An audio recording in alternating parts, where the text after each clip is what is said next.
By the time you're hearing this, I know if you got me finishing the hat for Christmas. Welcome back to Bizarre Podcast Dogs Must Die. My name is Grant. You can call him Chip. And today we are talking about episodes 10, 11, and 12 of JoJo's Bizarre Adventure, Stone Ocean.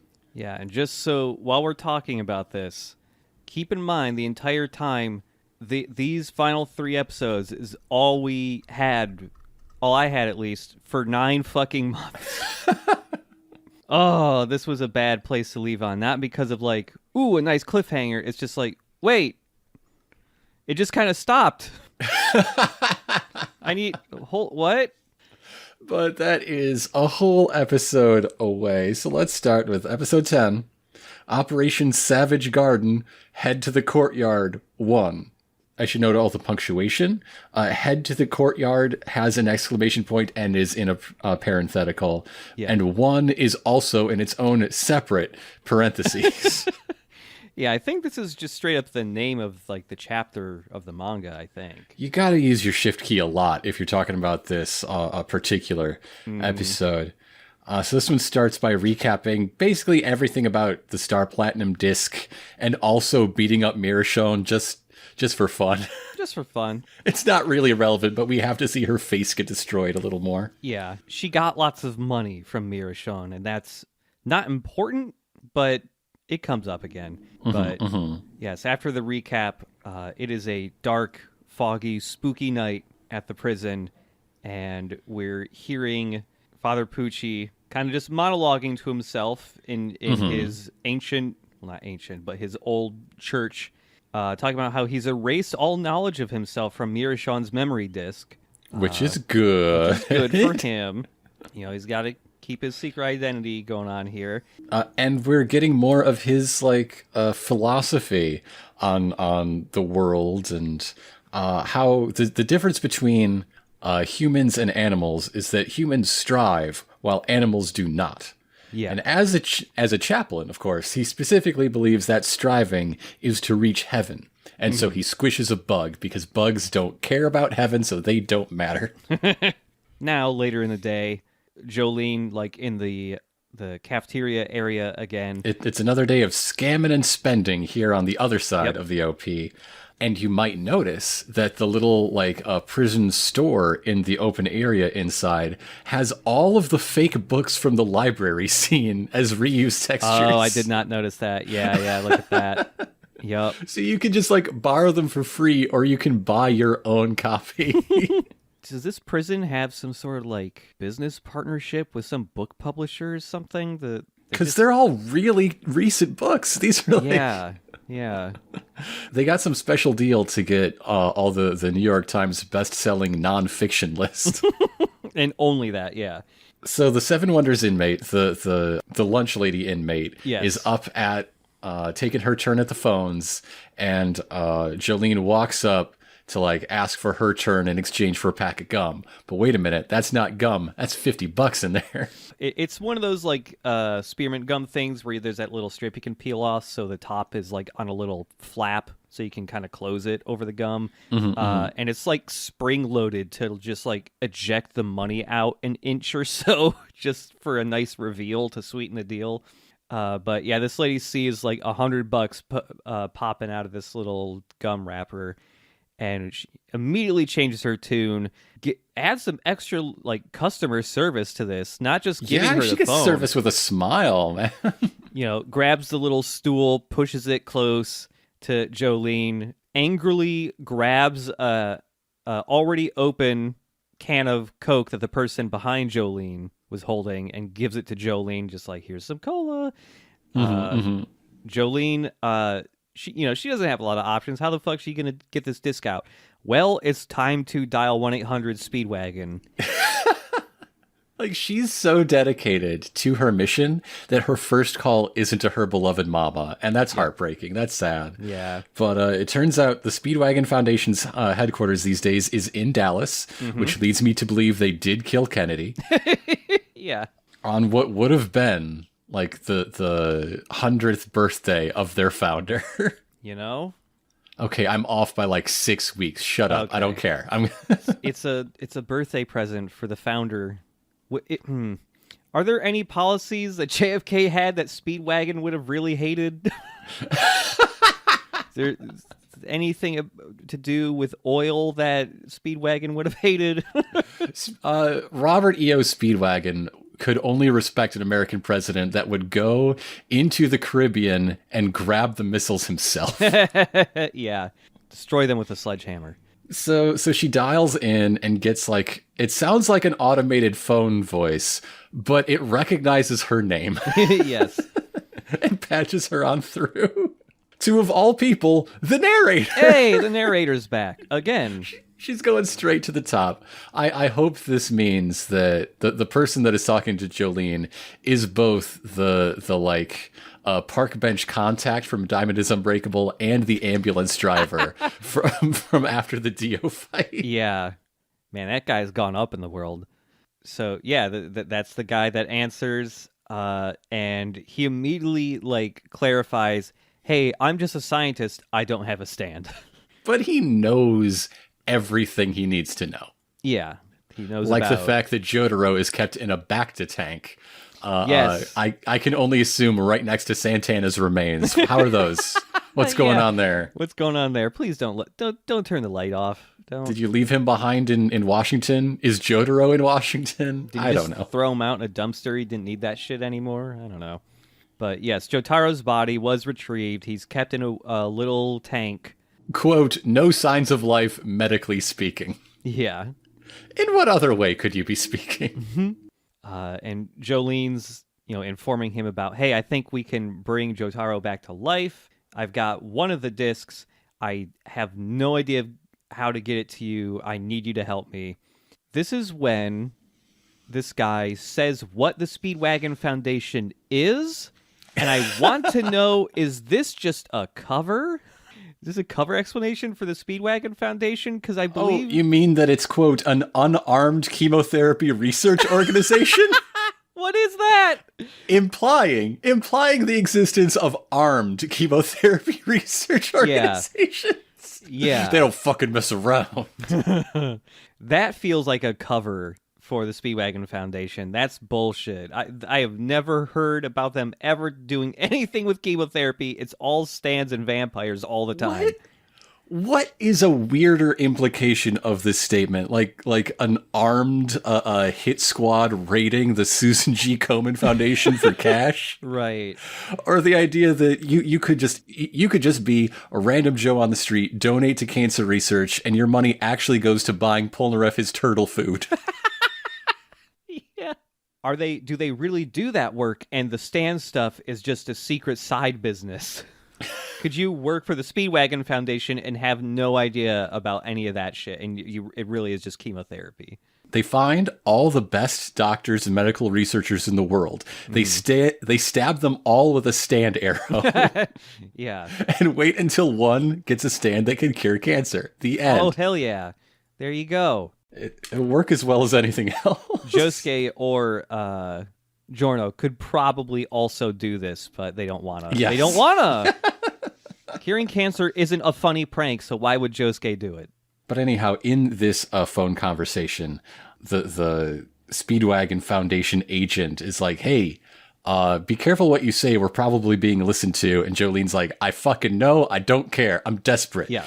And so he says, okay, meet our agent in 20 minutes in the courtyard. Yeah. Like they have been on call waiting for the go ahead this whole time. Yeah.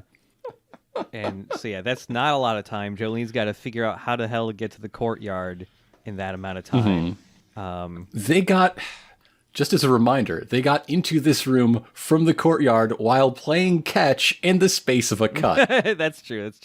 I don't know. I don't buy the rigmarole they have to go through. What is different? I don't know. It's not recess time. But yeah, the Speedwagon guy is clarifying, we can't get you out of prison or anything. All we can do is get this disc out. Look out for Savage Garden. Just keep an eye out for somebody or something named Savage Garden. Hey, in fact, let's call this Operation Savage Garden, which, by the way, is being localized to Savage Guardian. Which fits, I guess, as a courier. That's part of that job involves guarding the thing which you carry, I guess. But, I mean, Jotaro's fate, his current situation, does add an interesting wrinkle to stand lore. I guess that, like, when stands are introduced, one of the first things we learn is that having one develop that you can't handle might kill you. But now we're on the flip side where if you've got one, having it removed might also kill you. Yeah. They'll get you coming and going. So Jolyne starts making her way towards the courtyard. Via map. She's got a brain map. Yeah, she's got a brain map. You know, she has to go past a bunch of different little checkpoints and stuff along the way. And so with a whole bunch of that, you know, money she got from beating up Mirror Shown, she's just bribing every guard with, like, not even like 20s or something. It's like $100 every time. Including some recognizable guards, like the strip search guard with the Rugrats hair. Oh, yeah, the Cynthia doll hair. Jolyne is eventually making her way up the stairs in one area. And this is when Emporio appears out of nowhere. We know this staircase. This is a very, very well-known staircase. Of course, Emporio's there. Yep. And he says, here, don't catch the baseball. And then he throws her a baseball. Why? And so she automatically... Why did you do this?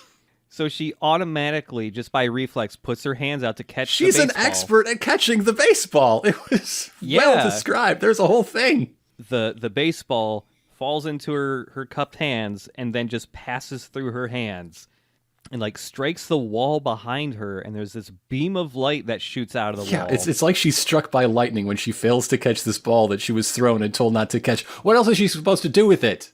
What's wrong with you? Yeah. And Jolyne looks over at the wall where there is now just a big gap in it. And Emporio, who's all, like, distorted and warped looking, is inside the gap and reaches out towards her, grabs her, and we get, like, the world style, like, sound, and she's suddenly in a completely different room. It's a really nice room. It's a cozy little office. There is a man sleeping inside a piano. We get a big shot of framing Emporio with two new dudes.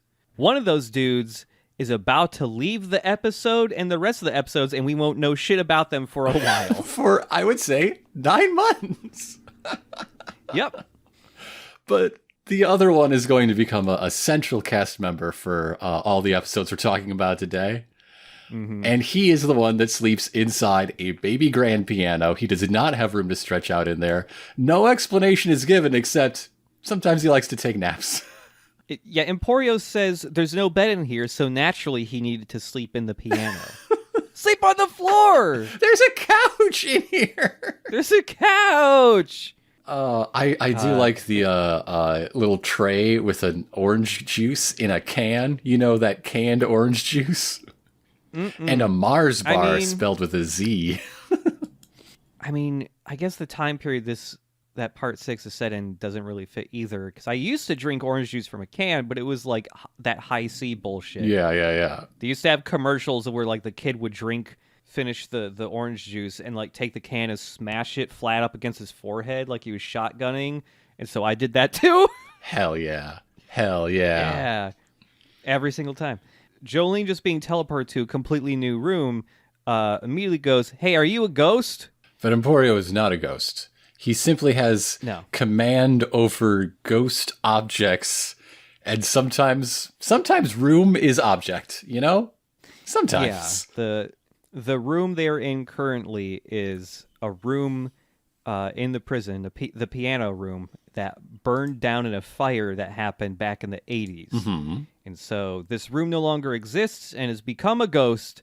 And so this is like Emporio's secret hidey room, and explains why he's never, ever been caught. So the ancient Baroque-ass chapel, of which Poochie is the chaplain, is like less than 30 years old. Yeah. It was ordered to be built that way. So yes, Emporio was born with the stand ability, ghost objects and stuff like that. In fact, he can only interact with ghost objects. He tries to drink some of this Florida orange juice and it spills out through his throat because he's not a ghost and the juice is not a ghost, but he can only drink ghost juice despite not being a ghost. Yeah. but it's in a ghost room. So is his mom's ass bone a ghost? I was like assuming the orange juice and the candy bar were brought from the outside or something. Yeah. I don't know. Yeah. Does ghost food like regenerate? I don't know. Does he have to just keep visiting places that no longer exist to steal their ghost food so he can not die? I mean, there must have been a lot of chocolate bars that melted in that fire. Yeah, that's true. He's got Mars bars for days. Yeah. While he's like demonstrating this and like gulping down an orange juice that like he can taste, but it just passes right through the bottom of his face. Just no clips right through him. And then Emporio continues to say the wildest fucking shit. Like, hey, I know you're busy, so I grabbed you and I'm wasting your fucking time. We're friends. What is your deal, little man? So Emporio already knows about the whole Savage Guardian thing. I guess he was hiding somewhere and able to listen in on the shit via ghost room stuff. Because like he uses the ghost objects to like go travel all the way through the prison. And he pulls out of his pocket the trash can he was hiding in outside of the visitation room, like fucking Looney Tunes style. It's very good. Yeah. And he's like, hey, you gotta be aware. Someone's eventually going to hear that recording and know what you're up to. Also, Sleepyhead over here, his name is Weather Report. He's one of my boys. He wants to come with you. I will not say why. Neither will he, really. Emporio like teleports everybody out of the old music room into the room that the new room that is in the same location. And this is when Emporio like kind of introduces Weather Report, who he's a man who loves to stand in his tippy toes. He does love the tippy toes. He walks on his tippy toes. He is a tall, rather muscular man that is wearing an all-over dark blue jumpsuit, collar to toes, with gold or copper accoutrements. By which like, I mean strips on his knees and a floating codpiece that is not attached to the red belt. No, it's like sewn into the suit he's wearing. Yeah, the cuffs on his sleeves are like furred, and he's also wearing like a big fur hat. Yes. It's very tall, and it has two little golden horns poking out of the very top. You know when Fred Flintstone goes to his Order of the Water Buffalo meetings? Yes! It's that, but white. Yeah, that's what he's wearing. And he's also got like holes cut out in the chest and collar of his like overall little thing here. Inverted hearts all around the wide neck of this jumpsuit, but also... arrowheads or really, really elongated hearts over his chest to look like spooky Halloween skeleton ribs, maybe. Yeah.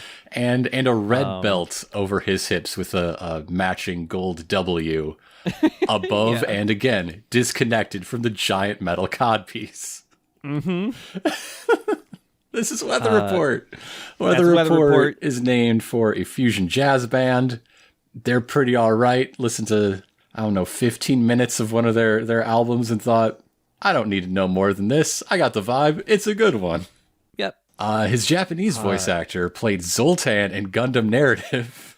Okay. And the Courier in Akadama Drive. And dubbed the Killer in Spiral from the Book of Saw. Oh, shit. Oh, man. While we heard his English voice earlier in this podcast as the dead boyfriend in the Mutsukabe Hill episode of The Spoke Rohan. Oh, yep. I thought he sounded familiar. If I recall, back when we talked about him then, I mentioned him playing Anti in both SSSS Gridman and Dynazenon. Okay, yeah. So, Weather Report has no memories. None. The going theory is that his memory disk was stolen by... White Snake. Strong theory. But this does not prevent Emporio from knowing a lot of facts about him, like the temperature of his nose breath. It's nice and warm.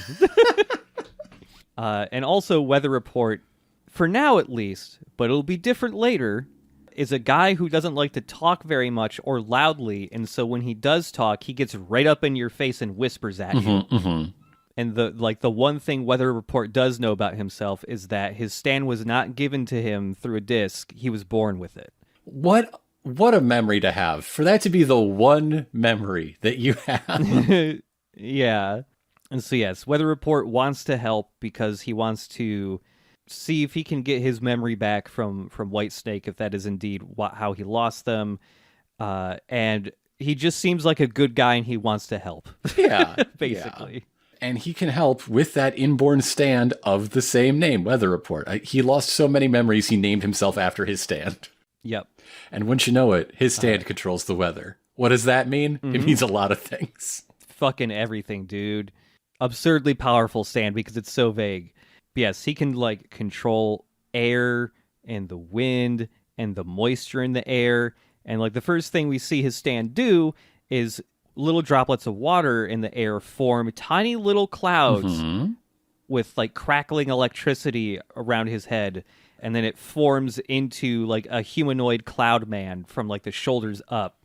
He commands some of these little clouds to shoot out wisps that knock over a mug full of pens that are on top of a piano, and the wind and the little rain droplets like play the piano. That's how accurate of control over the weather he has.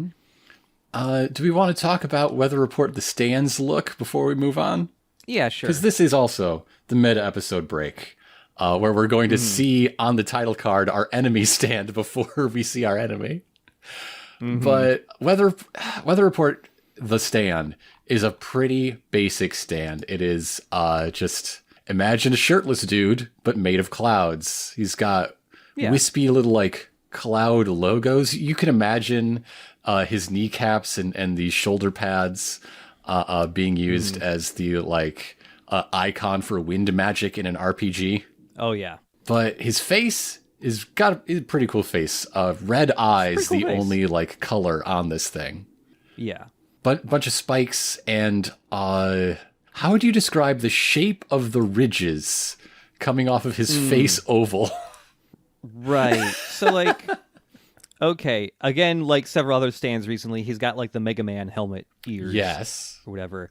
But yes, no real facial features. Imagine you had like Killer Queen's smooth face and then draw an oval over the center and then have from the chin up to like the center of face, imagine like a big clamp came down on top of that oval to lock it in place. Yeah. Like, and the same for the top of his head, but like from the eyebrows extending upwards to the top of his Weather Report's head shape starts as like a featureless mannequin, and then you add this oval disc that's a couple inches thick, lifted off from where the face should be. And this three-pronged clamp, one for the chin, two for the cranium ridges. Then you just put some eyes on top of all that. You got a pretty good head. Yeah. I could also imagine the whole shape on his head being described as the way the letter Y would be written in the cyberpunk future in a movie or something. Yeah. And then, of course, add spikes to taste. Yeah, that's Weather Report. The stand, not the guy. But all this activity, of course, makes a puddle, all this rain. And in this puddle, we see a reflection in which some weirdo is paying attention. Oh, no. We've got weirdo attention. Yeah, and Weather Report is right up in Jolyne's face, whispering like, hey, I knew there was a guy over there. Take a look at him. And this is when we get our, mid-episode title card of the enemy stand before it's been introduced. Kind of weird. Could have just put Weather Report there. It's Jumpin' Jack Flash. We've already had the Rolling Stones as a whole. We've already had Crossfire Hurricane, the first line of Jumpin' Jack Flash. We're meeting in the middle. Jumpin' Jack Flash, the final boss song in Elite Beat Agents, by the way. Now, this guy's got a lot going on. This is another humanoid stand, just flat gray with orange as his highlight color.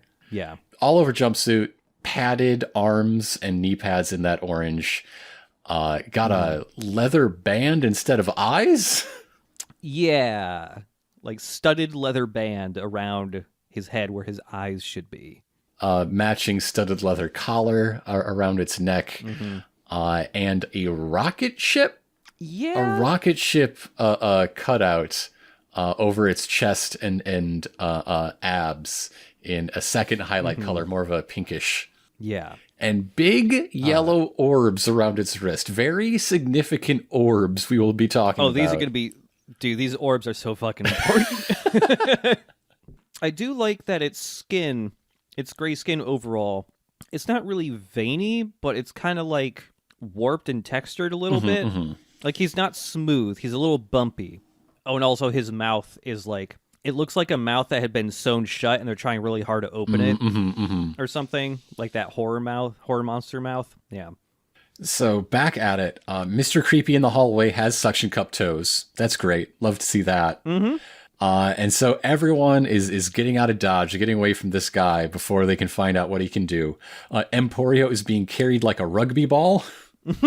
Yes, he is. And he shouts at the top of his tiny little lungs, he doesn't know you're making your way to the courtyard. Well, he does now. Emporio, you're really letting me down today. Yeah, he's fucking up. So yeah, everyone's sprinting up the stairs again. And this new weirdo with his suction cup toes and fingers. Yeah. He doesn't run. No. He scrambles on all fours like a fucked up little weird guy. Or animal? He's a fucked up little weird animal guy. He is entirely covered in a brown jumpsuit.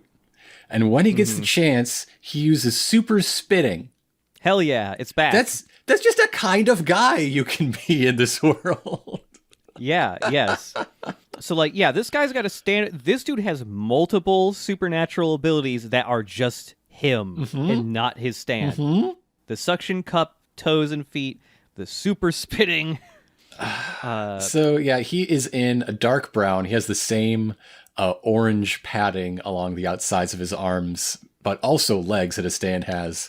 He also has the same rocket ship cutout over his chest that, in his case, shows the bare skin beneath that his stand has. Cylindrical flat top head, but in his case, I guess it's part of this cap that he's wearing, where his stands are just like that sometimes. Yeah. It's Bart Simpson's head upside down. It is, because it ends in zigzag jaggies where it reveals his mouth beneath it, sort of Batman style. And over that is big yellow goggles, like he has a Digimon partner. Hell yeah. Also, my favorite thing about this like cap he's wearing over the top half of his face and his head is there are brown threads, thick, more like brown bands extending from his cheek, connecting to his eyebrows. That should be blinding him. Yeah, covering up his eyes. Impairing his vision, yes. Yeah, the center of his vision should be fucked. I love it. Also, like, you can see his eyebrows even though they're covered up. And this man will be named in the course of these episodes, but not until after he is defeated. He is just a mystery until then. So I guess I'll talk about his actors now instead of later. His Japanese voice was Legoshi in Beastars and Saichi Sugimoto in Golden Kamui, and he dubs for Ezra Miller's Flash. It's a good thing he has a lot of other work, because imagine your paychecks being tied up in that. Yeah. While his English voice is one of the few people I've seen in, doing this who works almost equally in dubs and US produced animation. Oh, huh. Like sort of maybe even 60-40 on the stateside side. Like Time Baby in Gravity Falls. Ooh, Time Baby. But he was also Doral Rona, the Purple Boy in Gundam F91, and Teddy in Persona 4. Oh, wow. Okay. I guess Teddy's had more than one voice actor then, huh? Yes, this guy's this enemy's name is Lang Wrangler. Named for Helmut Lang and Wrangler jeans. No jeans incorporated into his design. No. Unlike McQueen, who did kind of had he had the jean like motif kind of in his shirt. He loves jeans. Loves jeans. He's tired of jorts. He made a jert. Yeah.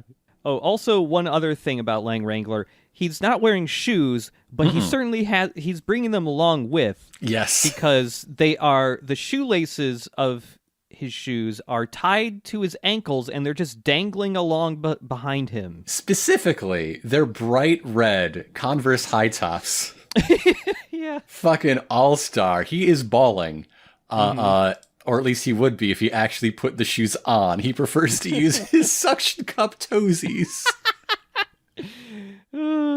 I just love the idea of him wearing those those shoes all the time, and then it's just like, well, time to go to work, and then he just takes them off because he needs the suction cup toes real bad. How did you get those? So he loses sight of our heroes in an intersection, despite Emporio's best efforts. Mm-hmm. And so we see the remaining path ahead of Jolyne in an isometric diagram. Ooh. We've gone from top-down floor plan map to like indie Steam platformer sort of look. It's kind of what it looks like, yeah. They're going over like the route to get to the courtyard. Mm-hmm. And this is when we see where they're all hiding. Yeah, they're you want to talk hiding about Looney Tunes. Oh, yeah. There is like an unused like prison jacket hung up on the wall here. And they all, like, you see this coat kind of jostle around a little bit, and then all of them poke their head out Scooby-Doo style from behind it, or from within it, rather. Emporio was able to use this coat as like a portal to a ghost object. So yeah, all their hind ends are in a ghost room somewhere, and all their fronts are sharing this jacket together. Ridiculous. I love it. And you can see like the inside of the coat is just like a wormhole like effect or whatever. But yeah, they're running over the path Jolyne has to take to get from here to there. And how does anyone get anywhere in this place? This place is a nightmare. So you got to go through the medical wing. Uh-huh. Then you got to go past the medical wing, and there's a gate from the corridor around the corner, which then takes you to a path that would take you to the men's prison. And right before the men's prison, in between the women's and men's prisons, is the courtyard. And somewhere in here, there's the machine shop, and like, yep, there's a lot going on. Yeah. But this is where Emporio gets off the ride. He can go no farther, but he wishes them luck with the belief that reviving Jotaro will bring hope back into the world. Yeah. You kill one vampire, and suddenly the world revolves around you. It was a bad vampire, It though. was a really bad vampire. I'm not trying to take anything away from him. I'm just saying maybe we shouldn't be giving so much to him. Yeah. And so Emporio's also like giving Jolyne a bunch of words of warning of like, hey, if you get caught here, you know, it's going to be real bad. You might have to beat up some guards on the way to get there, possibly. And Jolyne just says, yeah, I might get like an extra 5 years. Who cares? That's nothing at this point. So they make their way up to another one of these checkpoints between areas of the prison. And there's a guard there who is drinking what I can only assume is Coke Zero G, because it keeps like bubbling up out of his glass. Wait a minute. This was originally a can of Pepsi in the manga, changed to our favorite, Coca-Cola. I love Coca-Cola. So, yeah, as he opens that can of soda and a bunch of it just starts floating midair, he tries to pour it into a glass, and it's being, like, contained in the glass, but still kind of just, like, floating. He immediately thinks, hey, the next living being I see in front of my eyes clearly made my Coke zero gravity. Hey, you, Jolyne, this sucks. Get me a new Coke. And she doesn't understand what's going on. She thinks this guy's just being like real hard ass and not accepting his bribe to let her go on. Like, okay, you want the Coke so bad? Okay. And suddenly her cash that she tried to slip him floats back to her, and she thinks this means he's rejecting the bribe. And then she finds his cup in her shoe that is also floating around her head and doesn't know what to make of that signal. Also, the saucer that he was putting his glass on is levitating. Who the fuck puts Coke on a saucer, you freak? You freak. And this is when Jolyne notices she herself is weightless. Okay. It's all coming together. Like the prison guard here like had his back turned because he was trying to like find a towel to wipe up the Coke or whatever. By the time he turns around, Jolene's just gone. The momentum she already had when she kind of like leaped backwards, getting freaked out that everything was floating, was enough to like push her down the hallway in 0G. And so, yeah, everything she has been touching recently starts to float, and now she herself is floating. And you might think, I thought that this is a stand ability that is completely irrelevant to Jolyne Cujo. You might think that having gripple zip string fingies would make this a pointless, not even a challenge. You would be wrong, apparently. They thought of that. It is so disorienting to not have a solid route on what is up and what is down. Apparently she's like compensating for thread drop that doesn't exist anymore. She's lost. She's swimming and doesn't know up from down. So, okay, fine. She is vulnerable, I guess. Mm-hmm. And this is when Lang Wrangler pops up again, just leaping into the air. That's not a real name. You can't keep saying that name. Lang Wrangler, Lang Wrangler. So far in my notes, he's just Monkey Man. Monkey Man, Monkey Man, Monkey Man. So Monkey Man leaps or up Mr. into the air. Goggles, I think I have him in here a few times. Oh, sure. He leaps up into the air because the Star Platinum disc has floated out of Jolyne's jacket pocket. He just snatches that shit and immediately tries to snap it into little bits. Doesn't work. It's too goopy. It's too gooey, squishy. Ugh. And yeah, he's just like, shit, I can't break it. I guess that's why White Snake told me just to grab it and not destroy it. I like that he gets this disc by literally blowing on one of Jolyne's strings like a candle to like divert it away. yeah, as she was trying to snatch that. And so he just takes the disc, and with all of his he's clearly used to being in 0G. He's got his suction cup fingies and toesies, and so he's just like crawling like a little weirdo on the wall. He's even got suction cups on his heels. Yes, disgusting. It's very bad and gross. Awful to look at. He's an awful man. Yeah. So Jolyne needs to call for backup. How does she do that? Well, she grabs the Coke glass, ties a string to it, and throws it down the hallway. Now, we know that she can listen through her strings. So now we see her talk through her strings and with the glass as an added loudspeaker. And this is illustrated by the words she's calling, basically just, hey, weather report, I need some help here. Written out in like Japanese characters, wiggling along the string. It's great. It's very good. And then eventually, it reaches the cup, and then it gets like almost shot out of the glass like a cannon, sort of, in the animation. But the words only carry so far, and they dissolve, and she thinks, shit, all hope is lost. Weather report's too far away down the hallway already to hear me. Oh, wait, there he is. Here he comes. It's finally time to talk about the wrist orbs. Yes. Because Jumpin' Jack Flash comes out bodily. This is a stand that is sometimes separate, but is often just summoned around the user. Yeah. He likes to do that, let's say, a little more than Bruno did, but still less than Sekko did, you know? Yeah. When it comes out, the orbs start spinning, and I think, spinning. Artificial gravity. This is how he controls the gravity field. No. I was on the right track, you see, because spinning simulates gravity through centrifugal force, and that is what this does. However, it's just a little motorized ball that spins up whatever you put in there. In this case, almost exclusively like nuts and bolts and bits of hardware scrap to bullet-like speeds. Yes. So he has orb guns from centrifugal force. Yeah. It also makes him punch better, by the way. He doesn't do much punching, except for the very start of this fight here.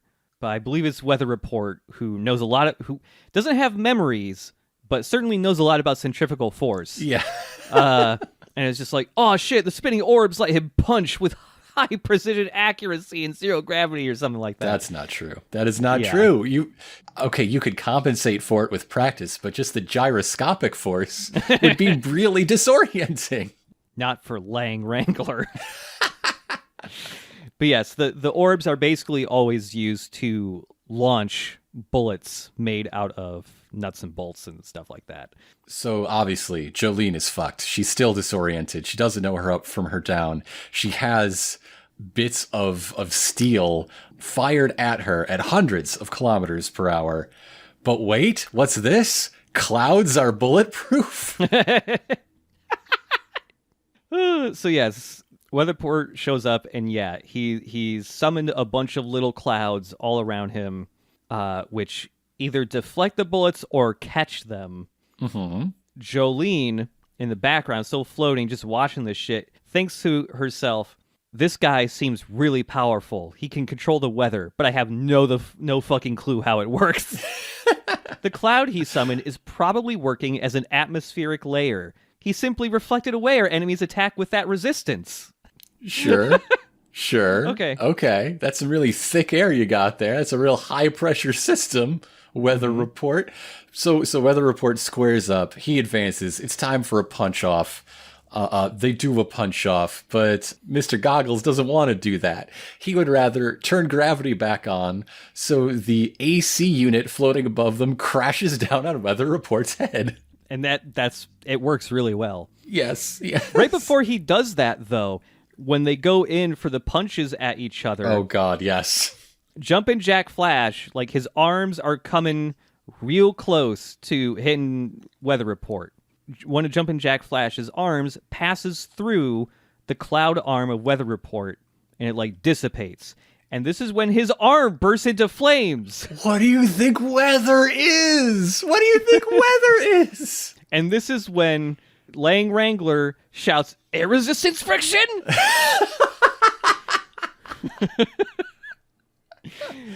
Better turn the gravity off. Oh shit, air resistance friction. Like, if you have this much command of the atmosphere and temperature and all of these forces on the macro scale that create weather, and are able to take such macro level forces into the micro scale of the 5 feet around you, you're really selling it short calling it weather. You are really... I will say, like, Part 6 does address how absurdly powerful this stand is when it can do shit like this at a later point. So, okay, it stays kind of vague like this. But in a way where it's just like, yeah, this could fucking do anything. Holy fuck. So, look forward to that, I guess. So all of this triggers an abnormality alarm. Yeah, you think? Yeah. Gates start closing. Mr. Monkey Man here is just trying to escape. They have to give chase, but as he launches himself with the like action reaction, the Newton's second law from his wrist launchers, and somehow curves. He's really good. No, he's not. That's impossible. Air resistance friction.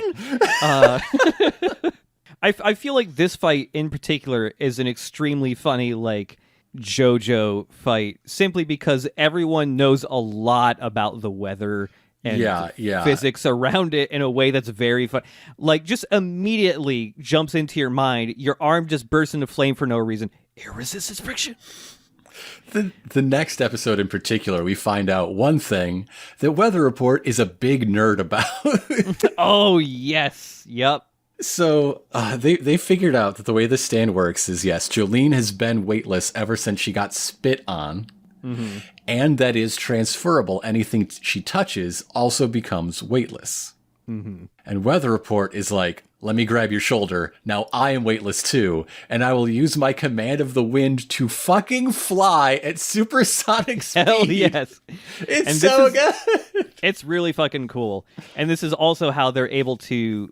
due to the abnormality alarm, like, yeah, the hallway they're in, there are gates closing at every threshold, and this is how they're able to beat it out and get locked into a very large a great big factory room, turbine room or something. Yeah.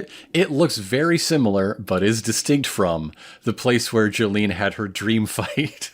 Yes, yep. But yeah, now they're locked in here.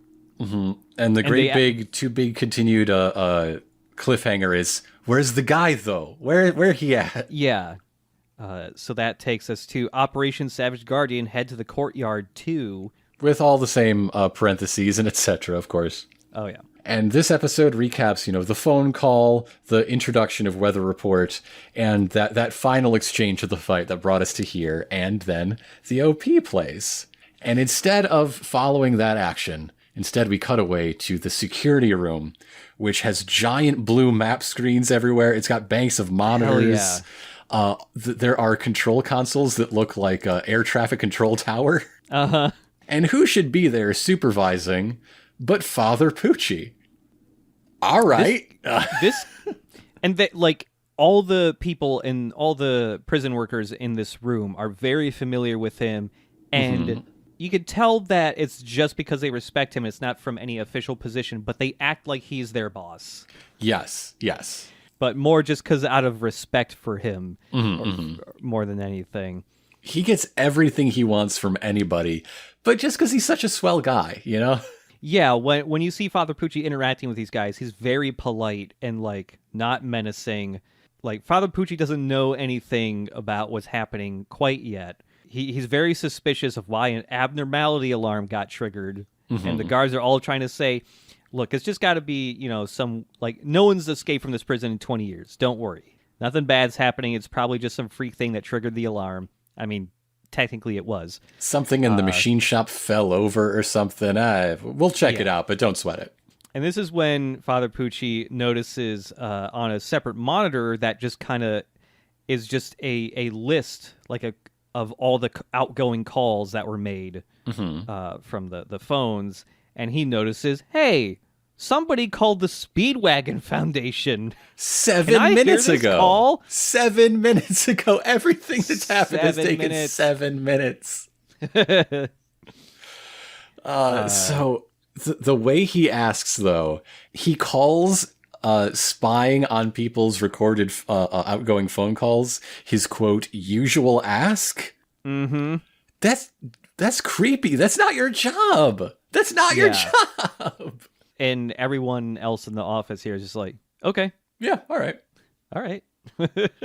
And so now we switch back to the room that Jolyne and Weather Report are in. There's a really nice looking animation of Jolyne in 0G getting her coat off. Yeah. It's animated on the ones. It looks fantastic.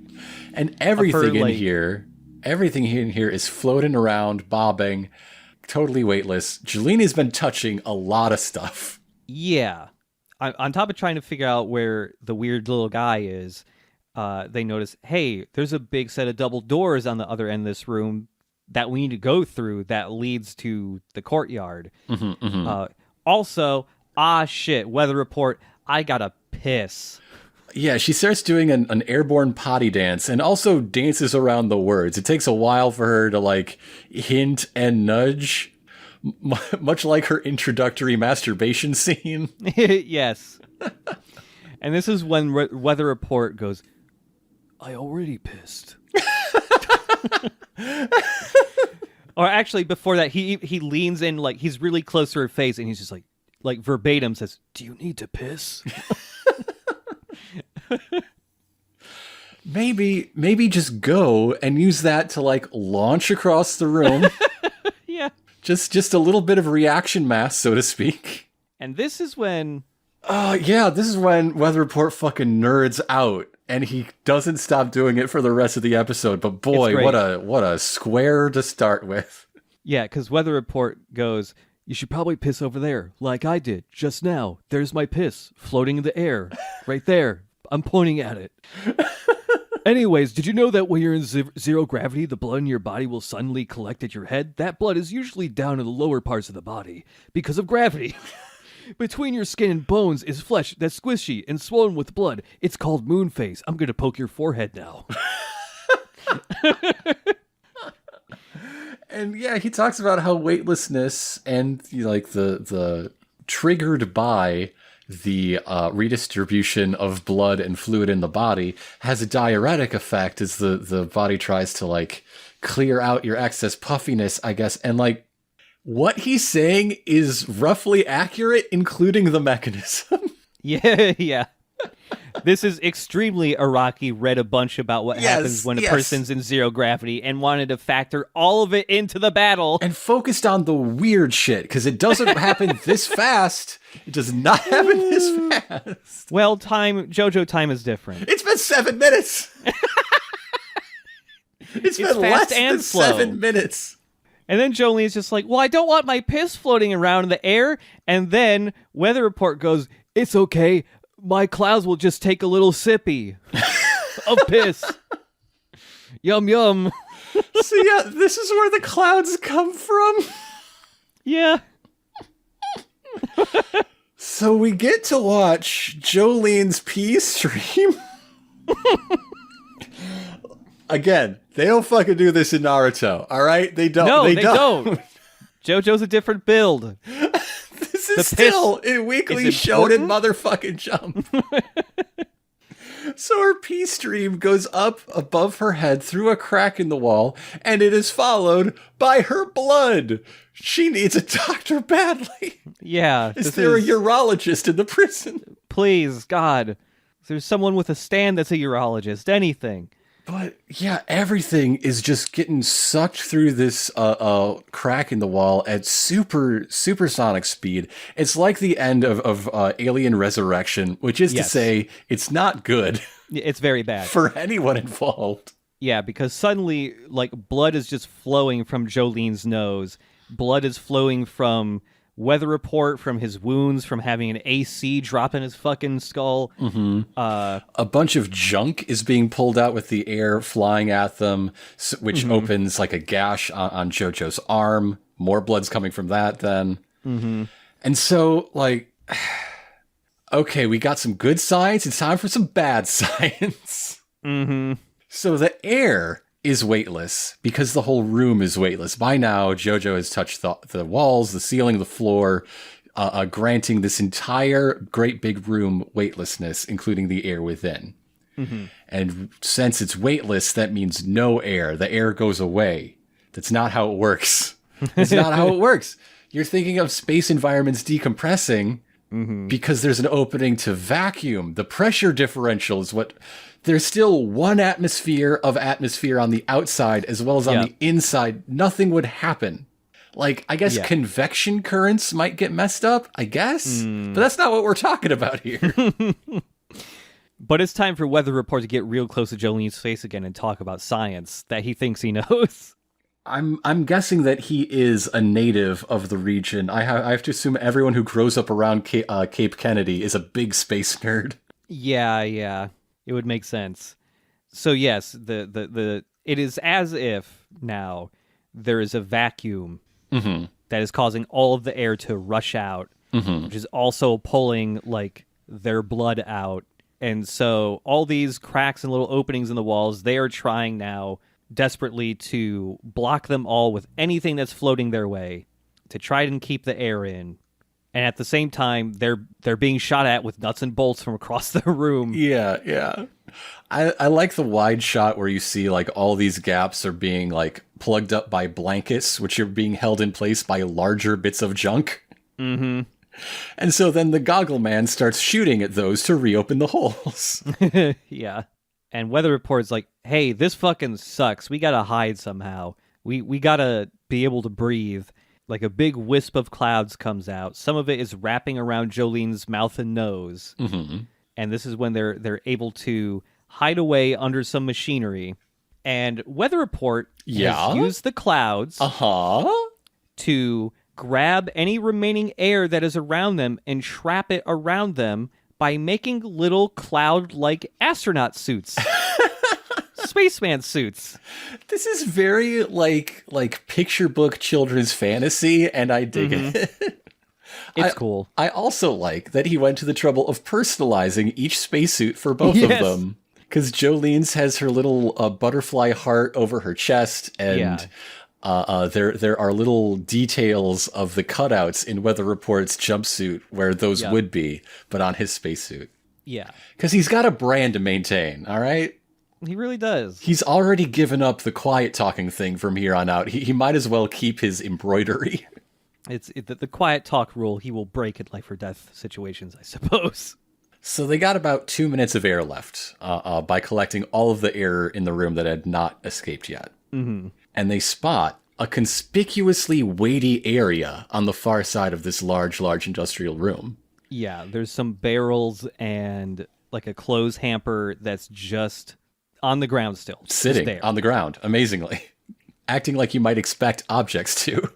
Mm-hmm. So they theorize, theory part 1, there is a range to the weightless zone. If we get far enough away from the stand, there will be a mass and weight and gravity.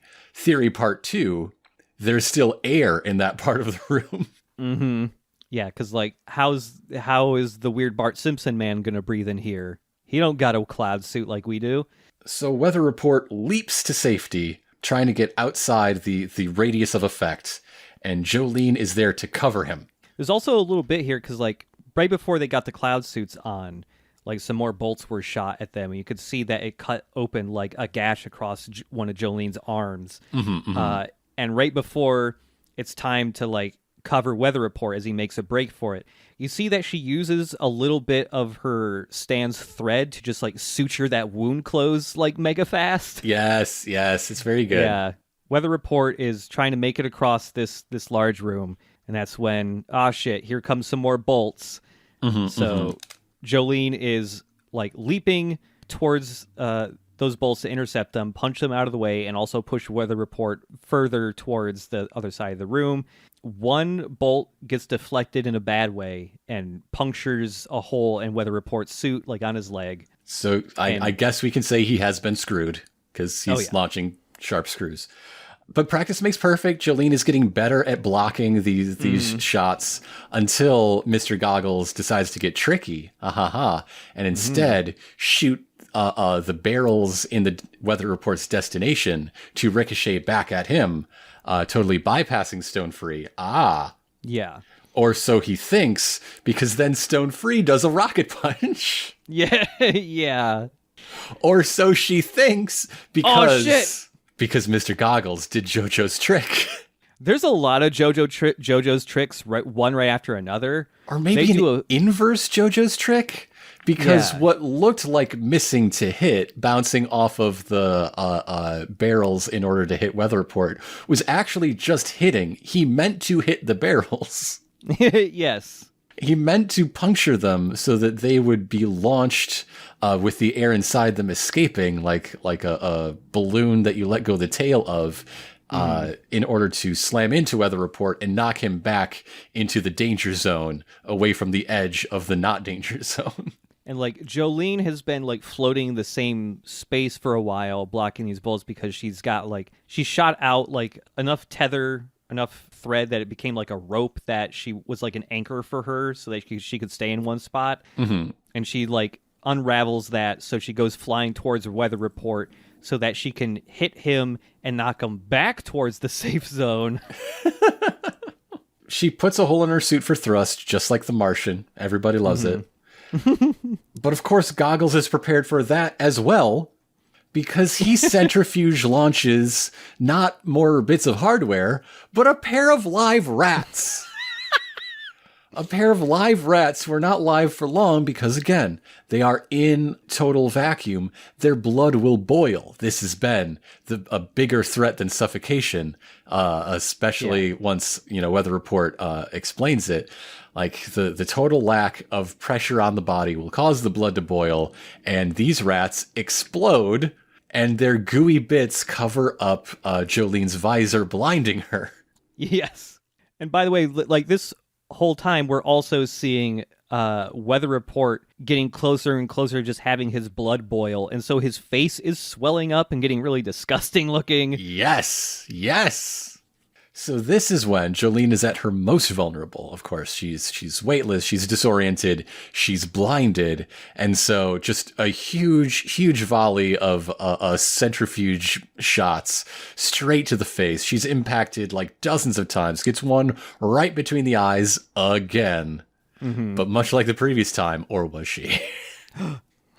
Yeah.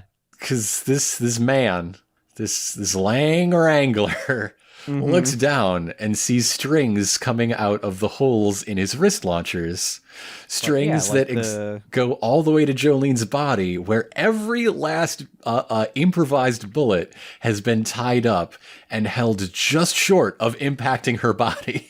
Yeah, very similar to when she had her thread go into the bullet of the guy with the gun. You know, the gun guy, John Gallier. John Gallier, thank you. John Gunley, I don't know. John Gunley. Again, that's our American remake. That's our Hollywood name. Yes, John Gunley. Yeah, similar to that, where she just had tons of threads going into the thing, shooting bullets at her to stop the bullets. But because it's his wrist, you get the added effect of, like, he looks like he's strung up like a marionette. Like, he is within Jolyne's control now. Yeah, so she just starts, like, pulling all the string in, and therefore pulling him into the no-gravity zone. Oh shit, his blood immediately starts to boil. Because he's not in a pressurized suit, even though Jolyne's is not that pressurized anymore. Like, this part of the fight from here on out is now just, we're both going to have our blood boil, but who will boil first? You know what comes first? Flashbacks. Yep. God, there's also a bit like when this guy first gets pulled in, you get like a really close-up shot of like his eyes as they start to like bulge out of his head a bit from, you know, the vacuum he has been pulled into. Mm-hmm. And the threads, the thick bands of thread from his cap that go over his eyes get torn apart because of his eyes bulging out through them. Yes. Yes. Gross. It's very gross. So as a younger man, this, again, as yet unnamed in the episode, assassin was a college boy, and he killed he stabbed his chemistry professor. He's not actually a very nice boy. Mm-hmm. However, we see that he did wear the same outfit. Yeah. That's just his fashion style.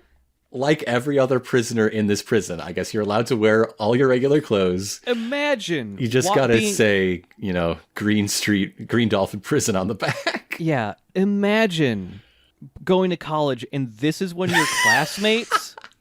I hope he at least wore shoes back then. Oh, no.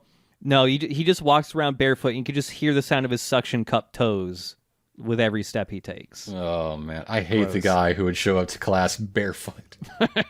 While we're talking about him and his look, we should mention, I believe this is the first human character to be CG animated in JoJo's. Yeah, for the most part. Like, the only other instance I can think of is the really far shots of the vampire horse race from part 2. Mm-hmm. Those shots had CG models of them, but they weren't really animated. They were just there. But I guess one way they try to communicate, like, this dude is so natural in this environment is that he is, like, CG animated and in control and just, like, set apart from everyone else who is stumbling and scrabbling. I also think maybe for practical reasons, it helps them get the weight and momentum of his dangly shoes tied to his ankles a lot better. Because it really is in, like, his full body floating shots where they switch to that model. Yeah. Yes, with that flashback of him remembering when he stabbed his college professor 69 times. Not nice. Not nice. Very bad. He pulls out a glass bottle that he had stored in one of his shoes. Uh-huh. So he's remembering, like, the thrill of the kill and how this fight is making him remember that. And he's not going to go down without a fight. He adds peroxide to manganese dioxide in this bottle. A chemical reaction occurs, and oxygen is produced exactly like the oxygen in this bottle. It keeps on spewing outwards. And oh my God. Now, this reaction is real. Yeah. If you combine these chemicals, the manganese dioxide acts as a catalyst, and the hydrogen peroxide splits apart into water and molecules of oxygen, O2. Yeah. There you go.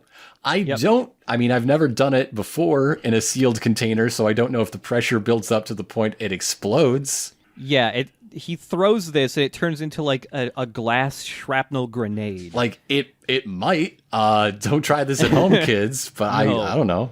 And so like all the explosion of this bottle, like all the glass being shot towards Jolyne, like completely shreds apart her cloud suit.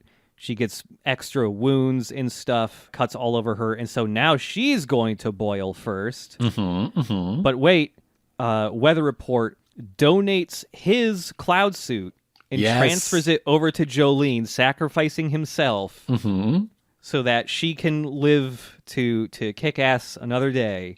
Unlike our friends the rats, those poor rats. Like, it's just really funny to hear a villain who's in a vacuum and whose blood should have boiled already by now. Yes. Thinks, I'm at my limit. Like you have some sort of resistance against being in a vacuum. I've trained to be in a vacuum for X amount of time. So he decides, okay, there's nothing else I can do to save myself but turn the gravity back on, let air rush back in here. And as he does that, the air pressure coming in just propels Jolyne at him. And she just fucks him up. Just a big old punch rush.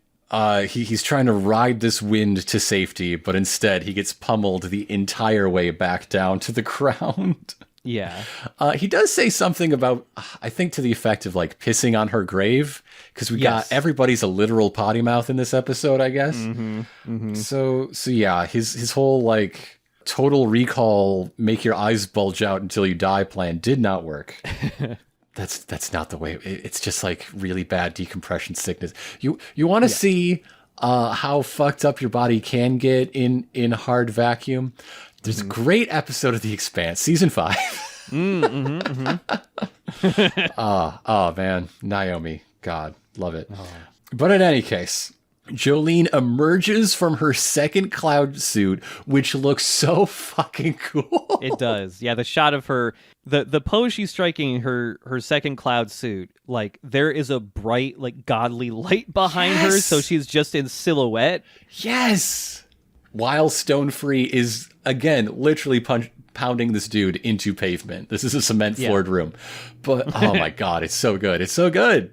Yeah, it's dope. All I ask is for every episode to give me one incredibly badass Jolyne pose. And then the final punch launches this dude into the clothes hamper. Just his little feet dangling out of it. His little disgusting feet.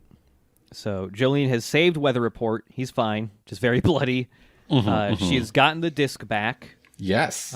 In a stylish way, just falls directly into her hands. Great catch. And once again, Weather Report gives her some directions on how to get to the courtyard from here. Yeah. The main problem, though, is, hey, we have these big double doors we need to get through, and they're locked, and you have to have some type of, like, worker ID card to get in there. But, so it's a good thing Lang Wrangler has a job in the prison, so we just steal his card, and we scan it, and oh, there's a guard in there, let's kick his ass. Yeah. Jolyne has Weather Report go and hide because, hey, anyone seeing that there's two people here is probably going to be suspicious. And also, you're covered in more blood than I am, so go hide. So they enact this plan. Like, Jolyne has decided that any punishment that comes from any of, the fighting, any, like, using someone else's ID, beating up anyone between here and the courtyard, it's worth it to get this disc out. So, scan, beepity beep. The intercom starts talking. The door opens. Wait a minute, that's not a guard. That's Father Poochie, says we, the audience. But Jolene's like, I haven't met you. When the doors slowly open, Poochie doesn't know anyone, else is here. And, well, he thinks someone is there, but he doesn't know it's anyone important. So he's immediately thinking, oh, it's Lang Wrangler. And so he goes, Lang Wrangler, is that you? I have something important to talk to you about. And the end of the episode is him making eye contact with Jolyne. So that brings us to episode 12, Torrential Downpour Warning. And we start with this doorway meeting, of course. Poochie knows exactly what has happened. The person in front of him is the lady he sent an assassin after when he expected to see the assassin. It's not hard to figure out. Also, Weather Report recognizes him not as an enemy, of course, but as the prison chaplain. You know, that guy that works and lives here. Mm-hmm. Poochie immediately goes to, like, flip the switch to close these doors again. And Jolyne, just thinking this is a normal dude, is, like, begging for help. And also thinking to herself, should I knock this dude out? Hitting a priest is nothing. If it's to bring my old man back to life, yep, hitting a priest is nothing. Yeah. But it's not plan A, you know? It's still, like, he's a man of the cloth. They're always talking about mercy, right? Maybe if I just ask real nice. Yeah.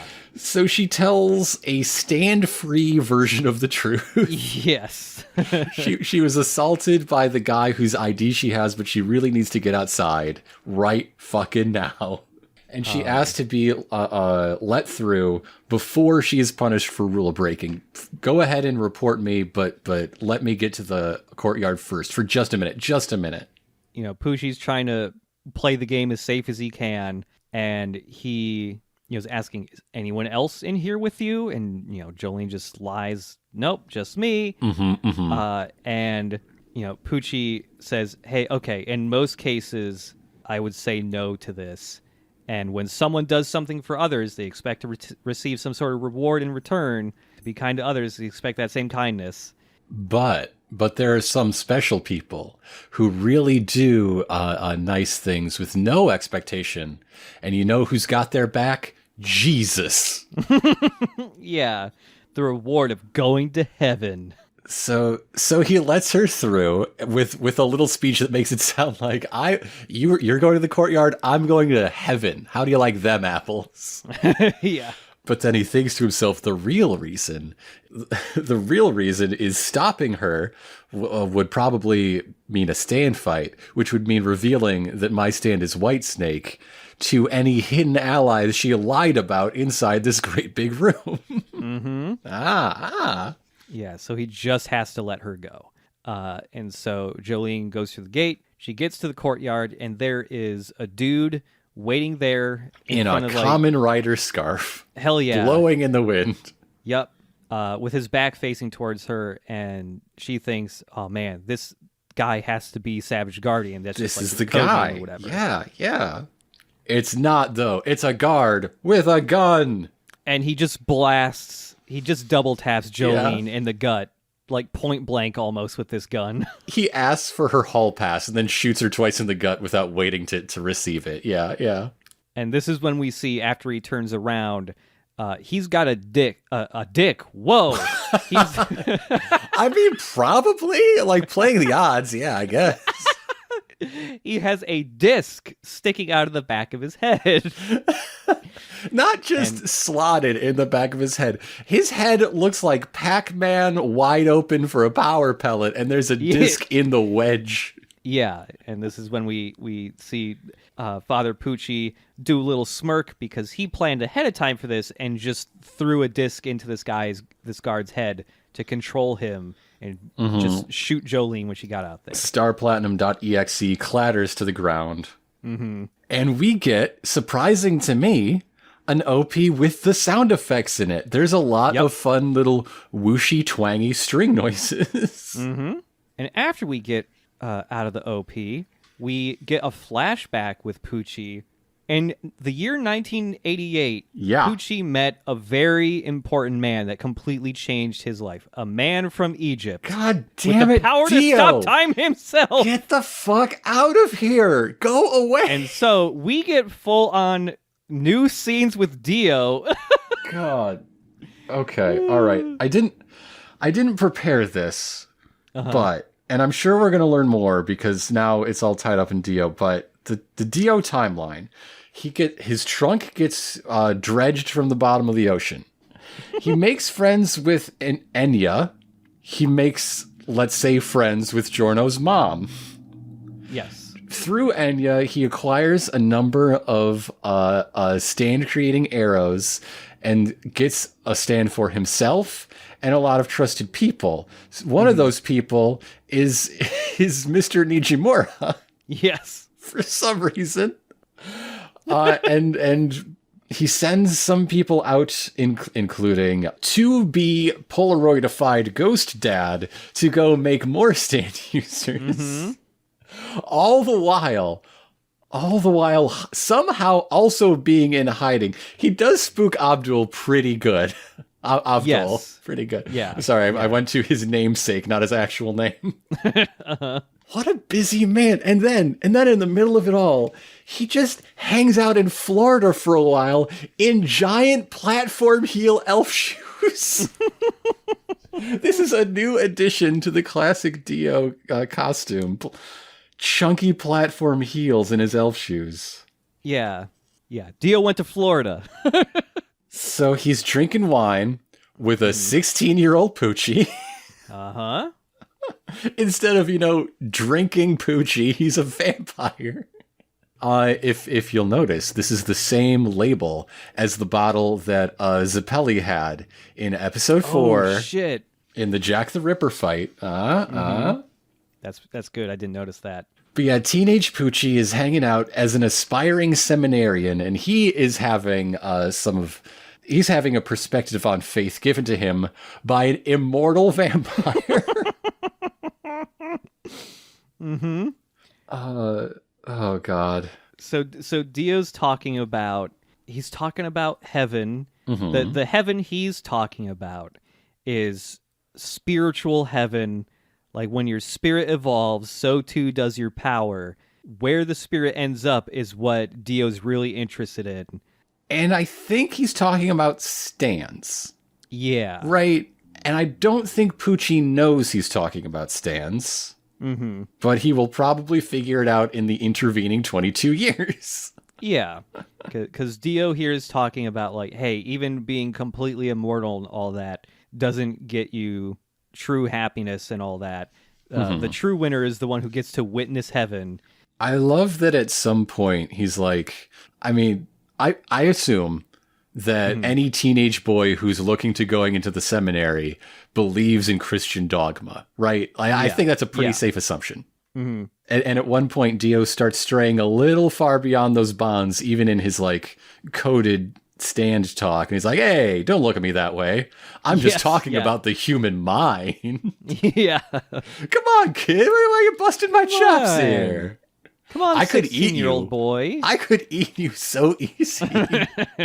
And so Dio states that he wants to be the one to witness heaven. So as a further goal beyond what his goal was in Stardust Crusaders, he wants to obtain, just some godly status of power, basically. I just love moments where Dio's here like, true happiness isn't total domination of humanity. But he's thinking, I'm still going to do it, though. Like, I'm going to do it, though. It's nice. It's good. It doesn't mean I don't want to. I just know there's something else as well. Yeah. It's simply just a stepping stone. and so Poochie's just like, okay, Dio, how are you going to do that?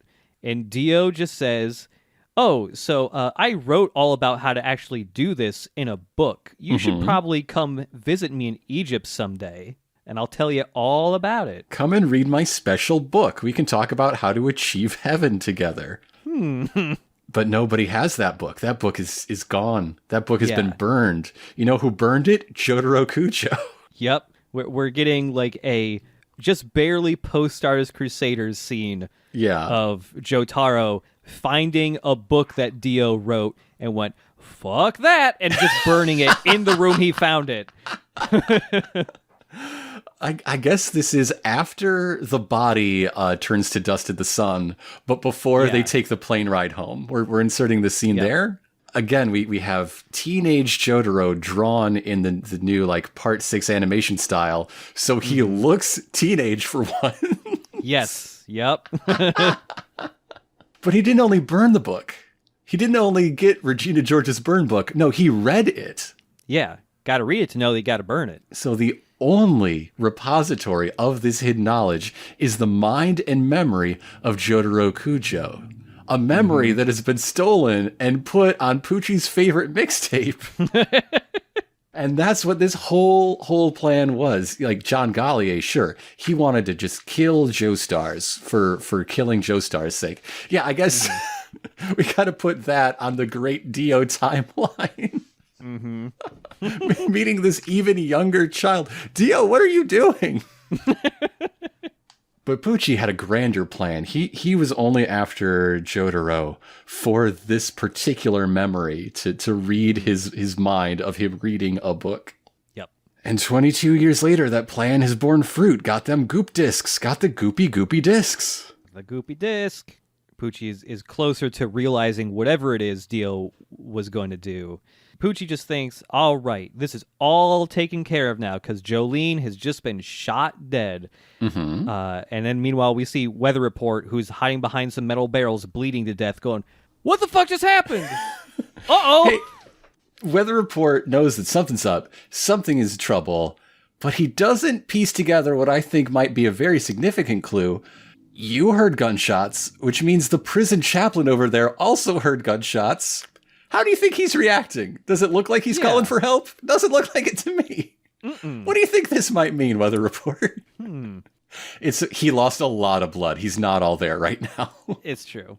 He's thinking too much about the scientific theorem of piss and zero gravity. Yeah. He's really upset that he didn't have to talk about radiation shielding because it's only weightlessness, not actual space that they went to. Yeah.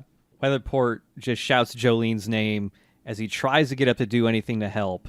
But Pucci just closes those metal doors. And Pucci just thinks, well, time to go back to the chapel. Yeah. Done and dusted. He trusts his plan. He pieces out. He's safe. He's good. Out in the yard, this brainwashed scarf guard knows two very important things. He knows he has to kill Jolyne. He knows he has to grab that disc. He doesn't know why. He doesn't know for who. So he's not terribly motivated. He's going to do it. He's got to do it. But he's not in a hurry. Yeah, he's just spending a lot of time trying to think, why? Huh? What? Why? Yeah, eventually he just thinks, well, I guess it doesn't matter too much. This is what I got to do, so I got to do it. And meanwhile, Weather Report is trying to find a way to help, even though he can barely move. He's bleeding all over the place. You see Weather Report raise a hand, and as we cut back to Scarfguard. I love Stellan Scarfguard. Oh, he's doing incredible work on Andor. But does Andor have frogs falling from the sky? Maybe the finale. We're recording this before it airs. Right. But yeah, as this guard goes to pull the trigger, his hand gets hit by something, which causes him to just barely miss Jolyne, and he shoots the ground. And right it's a next to widow her. froggy. There's a little frog on his hand. What's going on here? It's a juicy frog too. There's and then several Suddenly, more frogs fall from the sky and hit him in the face. Dozens of frogs, hundreds of frogs. What's that? Is that Giorno's music? No, it is not. It is definitely not. This is something else. It's Weather Report, because frogs are weather. Just ask the Pharaoh. This is very clearly inspired by events Araki read about when he was just Googling weather. Excuse me, unusual weather. Unusual weather. So the narrator pops in here. He comes out of his cave, yes. Between the years of 1887 and 1974, in the state of Florida alone, there were more than 50 reported cases of fish, frogs, snakes, and sheep falling from the sky in unbelievable numbers. Imagine sheep falling from the sky in unbelievable numbers. Yeah. In a sheep's case, one would be an unbelievable number. Now, I don't know about sheep, but frogs and very small animals, I have heard about this happening. And yes, it's them being picked up by a tornado and tossed into the sky, basically. I love that the narrator's tone of voice implies that that's not really like proven. It's a leading hypothesis. Tornadoes might be involved. It's tornadoes. That's what it is. It's tornadoes, yeah. So, yes, Weather Report has picked up frogs from somewhere with the weather and has tossed them into the sky and made them rain down on this single guard. Stone Free is standing vigil over Jolyne to protect her, but the scarf guard is just swelling up in poison boils all over his body. Yep. Because the frogs are raining so heavy, so many, that, like, we catch up with Poochie in the hallway, and the frogs are pelting the skylight above and break it, raining around him, and he's trapped in the corner. And this startles him to the point that he like drops his own scanny ID badge, and it's covered in poison frogs. Yep, and like the frogs are landing with such force that like all their poison juice is just like squirting everywhere. And Father Poochie very mysteriously is like, wait a minute, this is the work of Weather Report. Yes. He was supposed to have his memory wiped. What's he doing here? Yeah, wait a minute. It's raining these poison frogs. Jolyne can't move very much since she's got 2 bullets in the gut. We've hit our mid-episode, and it's one of the ones without a stand stat card. Yep. We're saving those 2 seconds. Stone Free isn't just like punching the frogs away. Stone Free has like transformed from its humanoid form into a web of tightly woven thread. It looks like her stand has become a wicker basket, kind of like that type of weaving. Yes. It's stopping the frogs, but the frog juice is slowly starting to leak through the thread and is threatening to drip onto Jolyne's face. Yeah, through the weaving of this cocoon that she's made, yes. Now, you might think, wait a minute, that's not how this works. Can a poison frog be so poisonous to be deadly to the touch? Actually, yes. There are poison frogs so deadly, they are deadly to the touch. However, all poison frogs come from South America. Yeah. Weather Report, that's a hell of a tornado you made. That's a lot of weather you did there. And quite fast, too, I gotta say. All right, I had to check the numbers. So, the furthest north, I'm giving them the benefit of the doubt, the furthest north that any poison frog lives in the wild is Nicaragua. The distance from northern Nicaragua to Palm Beach, Florida, where Green Dolphin Prison is meant to be, is about 1,411 kilometers. If those frogs took an hour to get from point A to point B, they would be moving faster than the speed of sound. However, it seems they take about a second, which would mean that these frogs are moving about 125 times the escape velocity of Earth. These are space frogs.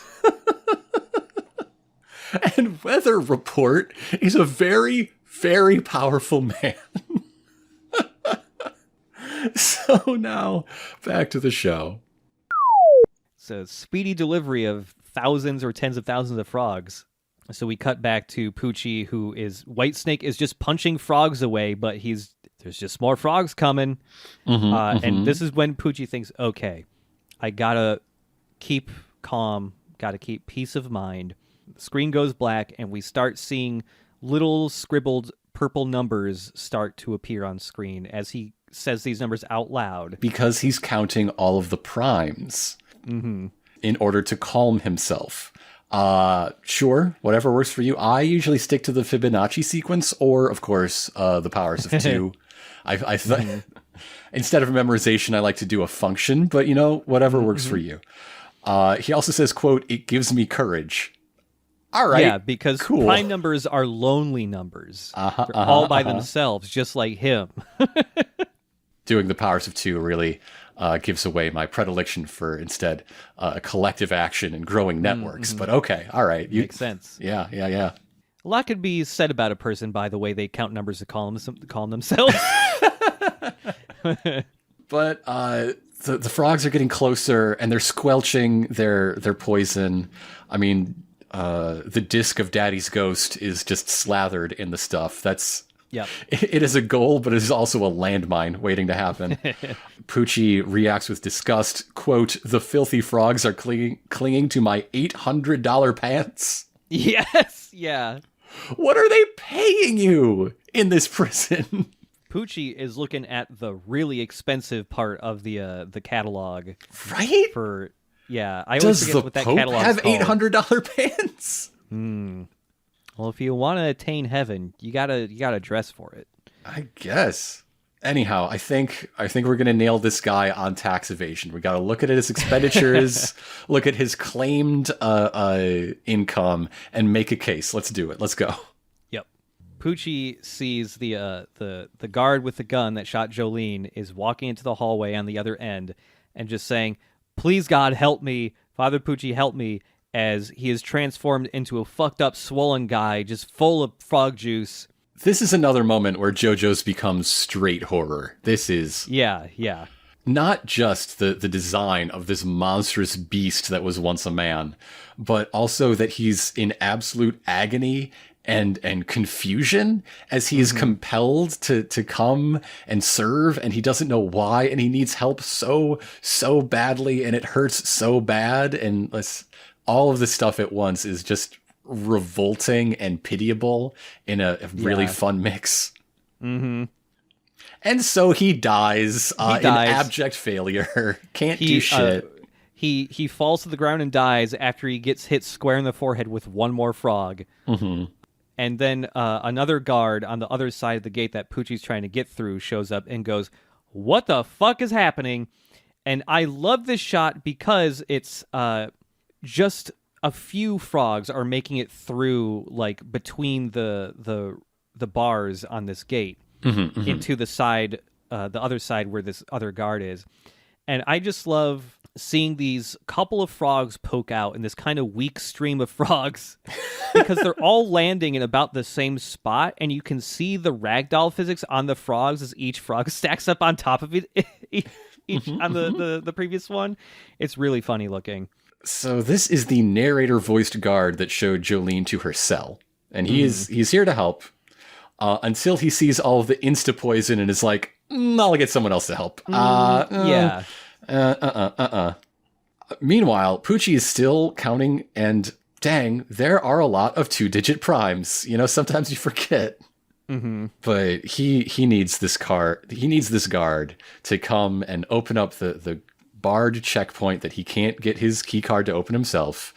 And he does not have time to wait for this guy to get a braver guard or, I don't know, a really long stick or something. So instead, he's got a plan. This plan involves just place-kicking a frog, launching it with lightning speed in front of this guy's face, throwing a disc to impact it in midair, encoding on that disc instructions for the frog to simply explode. Yes.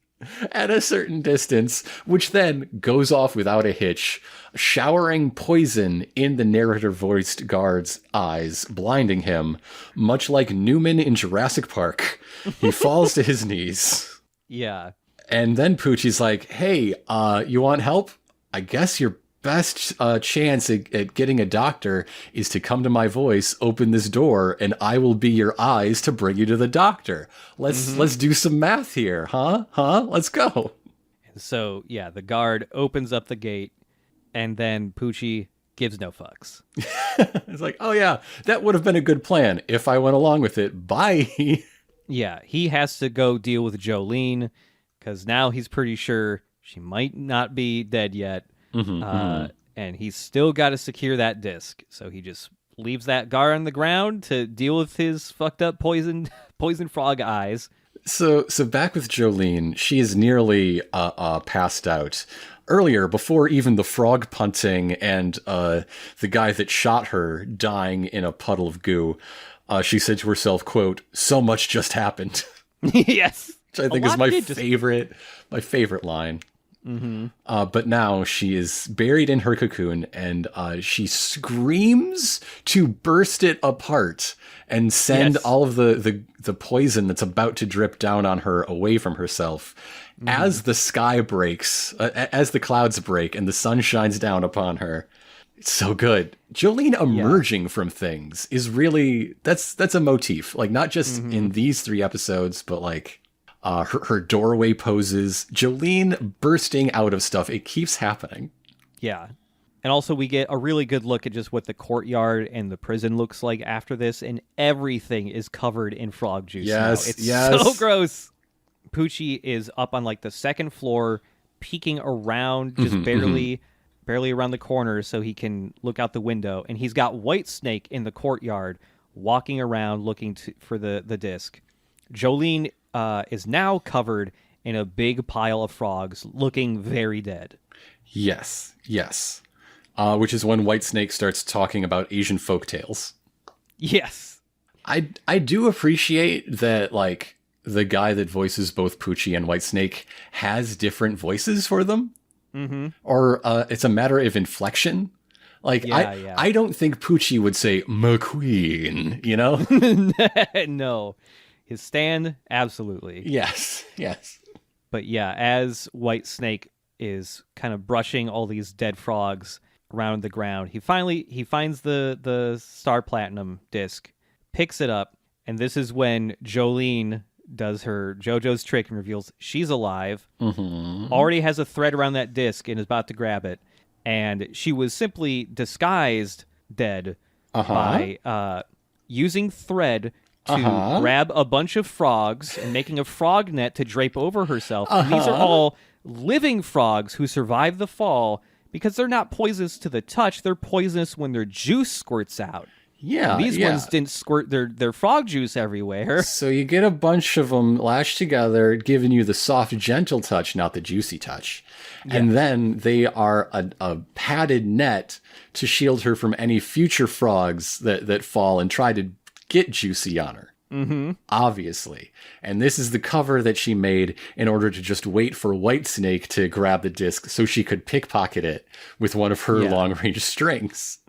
And so she grabs the disc, it's flung into the air as it's zipping back towards her, and Whitesnake just immediately turns to Jolyne, and she's still on the ground with 2 bullet wounds, and he is like inches away from his fist just like flattening her face into the ground. This starts with a really great match shot because there's a very quick reaction shot of Poochie doing a big blah, but then it's a match cut to Whitesnake in the same position, but with like aggressive, well, now I'm going to get you facial expression instead. It's so good. It's really good. And just as his fist is going to collide with Jolyne's face, he stops when he is caught off guard and notices, hey, a little pigeon just grabbed that disc. There's a pigeon flying overhead whose foot is chained to a clamp, and the clamp is now holding a Star Platinum disc version. Flying into the sky. The bird is Savage Garden. Yes. And has been here the whole time, weaving through the frogs like a Manhattan Transfer through sprinkler drops. And Whitesnake rushes over to the gun dropped by the scarf guard, picks it up, draws a bead on the pigeon, fires, except he doesn't, because it's empty. All those bullets went toward Jolyne, I guess. Mm-hmm. And so she simply, on like the edge of death 3 ways, says, I won. And it's so fucking good. Yeah. And this is what, like, Whitesnake is pissed off. And he just says to Jolyne, like, really pissed off, like, crouched. No, you didn't. Yeah, and then he says, well, the game's over, bitch, because I'm gonna fuck your face up so bad your dad will never recognize you again. So what else is new? Yeah. That's not a change. Also, even if that happened, you got your uncle, Josuke, can fix her face. Just go to Japan again. He can make her face better if she wants. Josuke gives nose jobs to people unasked all the time. It's kind of rude. But before Whitesnake can attack, a whole bunch of people are running into the hallway where Poochie is and going, what the fuck are all these frogs doing? So there's just enough commotion for the very cautious Poochie to be like, okay, no one's finding out any secrets about me. Stand, go bye-bye. Yep. So Whitesnake runs away, but there's a string tied to its ankle. And Poochie says to himself that it is finally time. He's finally in a position where he can, quote, avenge the death of my best friend. Best friend? Damn. If you buy wine for a 16-year-old, they will do anything for you. Even after you're gone and dead, they don't owe you anything. Like, But Poochie stays unseen. Whitesnake karate chops the thread on its ankle. Jolyne finally does succumb to unconsciousness after all of that. And this is when we see the rest of the cast kind of seeing all the shit that has gone down. Foo Fighters just like runs up to Irmis and tells her the news as they know it, at least, which it probably involves, there's a lot of frogs. There's a lot of frogs. And this is when the narrator kind of comes in again, just saying, like, well, to everyone else, the chaos was basically unexplained for the rest of history. Nobody knows why these frogs rained down today. Emporio is watching the stretcher roll Jolyne to the infirmary as the narrator continues, quote, Jolene's attempt at an escape goes unquestioned. Yes. Too much weird shit happened. Sometimes things are so weird, you can get away with breaking the rules. No one wants to spend time on it. And we end here with just the narrator confirming that, yes, the Speedwagon Foundation retrieved the Star Platinum disc, but it's still not enough. You got to get the brain disc back for Jotaro to come back. They tried to use it to summon something in Monster Rancher. The PlayStation exploded. A giant fist emerged from the PlayStation and destroyed it. And so, as Jolyne is carted off to heal from her gunshots, her boiling blood, her other more superficial wounds, the effects of depressurization, light to moderate topical poison, we get the end credits. Duffy is singing at us at the beach, but then there's a post-credits scene.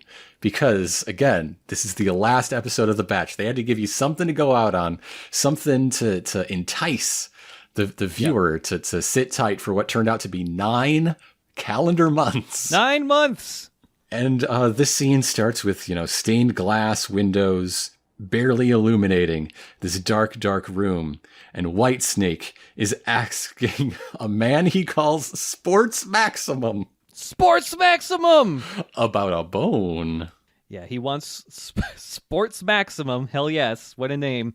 Originally Sports Max, of course. We'll talk more about that when he's a real character. I don't want to spend time on it right now. He's asking Sports Maximum to use his special abilities to investigate this bone he's got. Sports Maximum's just like, whose bone is it? Looks like a human bone.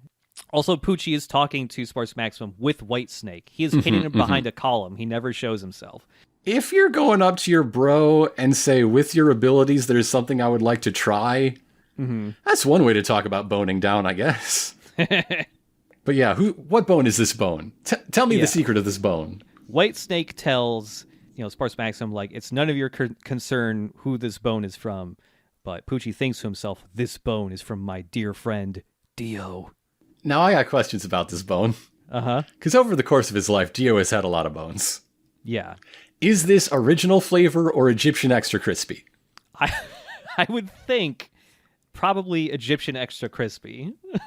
Well, then, odds are, unless it's the fucking skull, this is a Jonathan bone. This is probably a Jonathan Joestar bone, yeah. Which is the reason I thought, yeah, it's from the body he karate chopped his own goddamn head off of. I thought this is England Dio bone. Yeah. I mean, that would be a hell of a find. Finding it's that somewhere. Bone. It's somewhere, yeah. It's true. Maybe Dio, who would have known where he chopped his own goddamn head off of his own body, went with all of his time he had... Very busy man. Like, he had a layover in Heathrow. Yeah. On his way to Florida. Yeah, and he picked up his old body for safekeeping. Maybe he would want it for something. By then, probably just bones, And he gave a bone to the 16-year-old boy he was grooming as a souvenir. I saw those flashbacks. He's already very well groomed. He had the forehead hairlines already. His look was set, locked in from youth. Yeah. And yeah, that's the end of what I had to go on for 9 fucking months, which is why I read ahead eventually. It is a third of the runtime, right? It's a natural breaking space mathematically. There's a big victory at the end, as well as a turning point. Like, this really puts down in stone Jolene's goal everything she's doing is to save Jotaro's life. Does he deserve it? What has he done to get this devotion from his estranged daughter? These are open questions, but it's not about escape. She could escape anytime. I absolutely believe that. Oh, yeah. No, it is about saving... It's not even about bringing down Whitesnake, except as a means to an end of saving Jotaro. And that is something that this arc really makes, like, unquestionable. Yeah. So there are elements of a mid-season break to it, but it's not the big twist that, like, gets people, like, on the edge of their seat. Yeah. If you were planning for a big break to be here, you would want a Jolyne triumphant moment with even greater dangers she doesn't understand looming. Like that's the basic thing. Instead, she's wheeled out on a stretcher. she's fucked up. Yeah. Fucking blam blam, you're out. It's interesting seeing these episodes now, knowing that, like, hey, it's just another episode. There's one immediately after this now. Yeah. Because it certainly feels different. Now it feels better because it's just more of a normal cliffhanger. Yeah. They don't structure this show in the way that we talk about it with these like third of the way, quarter of the way breaks. The only time it really happened was the switch between like halfway through Stardust Crusaders. Because they did go on a production hiatus. Those are separate seasons in like production code. Parts 4 and 5 didn't have huge breaks either. They would only go on like 2-week breaks in between the 13, like each third of the season. Right. I mean, compared to like a 23 episode drama, when they hit the holidays and the New Year break, a big thing happens. This isn't that. This is like, okay. Wait, what? How many months? 9 months? What? 9 months. And like, I didn't even, like when these 13 came out, we didn't know how long it would be either. There was no like timetable or anything. So you just had to wait and hope, well, I hope more JoJo happens at some point. And then it just kind of very suddenly was announced like maybe a few weeks beforehand. Like, okay, it's coming back now. And I'm still very shocked that the last third comes out barely like a couple relatively quickly months. Yeah, like I wonder if that 9-month gap was spent working on both remaining thirds of the show and not just the middle part. It would seem to suggest. But yeah, a lot of crazy shit happens in this. Weather Report is very vague and powerful. Yes. But I like the look of Weather Report, both the guy and his powers and his stand. Like, it's fun, for sure. Making the astronaut suit out of clouds is pretty cool. Using 0G and wind power to fly is cool. Yeah, really interesting mix of accurate, if exaggerated, science and just total bullshit. Yeah. Total, like, what if it was more like the movies? You know, the really bad, as far as scientific accuracy goes, movies. We just watched The Core. Air resistance friction? I'm going to start saying that anytime something weird happens to me now. 10,000 frogs journeying across continents. Very quickly. The frogs should have just been jelly just from the speed they flew at. Like, to get there. They should have just rained the juice and nothing else. And if you've really got the precise air control to pick up all these frogs continents away, can't you fly them through a wood chipper first and then just get the juice? Like, this 3-episode chunk is like the most we've gotten of Poochie so far. Like getting the biggest understanding what type of dude he is. A dude who met a weird guy when he was 16 and that has changed the trajectory of his life for the rest of his life. I mean, that's the time when it happens, right? Yeah, I guess so. You like see a band and like, this is my thing. This is my thing now. I just want to know how Poochie met Dio in Florida in the first place and what exactly made Dio not immediately go, I'm going to drink this dude. Who could I don't Dio is so Dio. Dio is so on his sleeve. Dio does not have secrets. Dio will tell you about Dio constantly. It's the only thing he wants to talk about. But I don't understand all the same why he picks his little pals and what separates them from snack time, you know? Yeah. It almost kind of just feels like at random. It's just like, you know what? I decide I won't eat this person. I'm just going to see what they do. That's fun.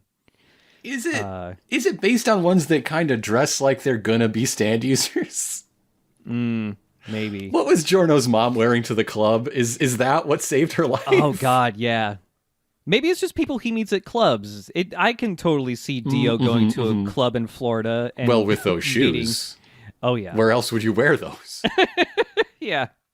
He just went to one of those gay clubs in Florida, and that's where Poochie was also, and there you go. Dio is just also a big-time manipulator, so yeah, maybe he just thought, this kid looks useful to me in some way. I guess, did he already have Whitesnake? Because then that would be the main reason why he'd be like, oh, this Whitesnake ability seems really useful. Because in that flashback, there is a part where, like, right after he tells Poochie, like, hey, come meet me in Egypt someday, and, you know, maybe I'll have figured out this entire reaching heaven thing, because he says, I'll need you to pull it off. Yeah.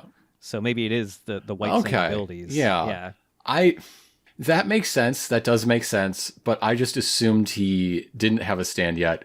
Because from the past two parts, I think of Dio's globetrotting as just like being Johnny Standal seed, you know?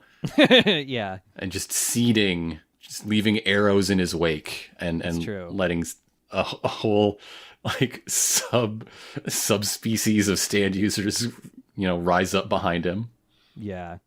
But either way, that's not the only Dio flashback we'll get. There's more. So. Oh, good. Good. Uh-huh. Just stay dead. It's so easy. It's so easy to stay dead. Most people have no problems. Mm-hmm. I just love that JoJo constantly finds ways to bring Dio back into the plot while never actually bringing him back to life after that first time, at least. This makes me, like, honestly respect the Pillar Men more as the only villains with no connection to Dio, aside from, I guess, similar taste in masks. Yeah. Kira stabbed with Dio's own arrow. Yep. Diavolo gave Dio his arrows indirectly, but he did it. Yeah. And now we have, like, the strongest connection, I guess, a personal mentorship from Dio. Mm-hmm. And also just the protagonist being a son of Dio, too. Like, Right.